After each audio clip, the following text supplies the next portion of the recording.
અમદાવાદવાસીઓને Kankaria lake front પર બાલવાટિકામાં ફરવું હવે મોંઘું પડશે. બધી રાઇડ્સમાં બેસીને ફરવું હોય તો એક વ્યક્તિ ₹2,360 ખર્ચવા પડશે.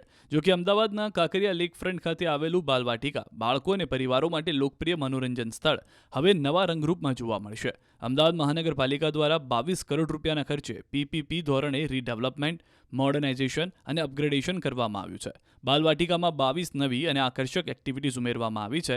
આ સાથે બાલવાટિકાની એન્ટ્રી ફીમાં પણ વધારો કરવામાં આવ્યો છે, જે હવે ₹50 નક્કી કરાય છે, જ્યારે વિવિધ એક્ટિવિટીઝની ટિકિટના દર ₹60 થી ₹450 સુધી રહેશે. અગાઉ બાલવાટિકાની એન્ટ્રી ફી માત્ર ₹3 હતી, જેમાં 2 એક્ટિવિટીઝ નિઃશુલ્ક હતી. હવે ₹50ની એન્ટ્રી ફી સાથે 6 એક્ટિવિટીઝ નિઃશુલ્ક ઉપલબ્ધ રહેશે. નવા આકર્ષણોમાં ડાયનાસોર ટ્રેન, હરણ ટ્રેન, લેઝી રિવર, ભૂલભુલૈયા, flying theatre, adventure rides, glass tower, snow park, wax museum અને VR રિયાલિટી ગેમ્સનો સમાવેશ થાય છે.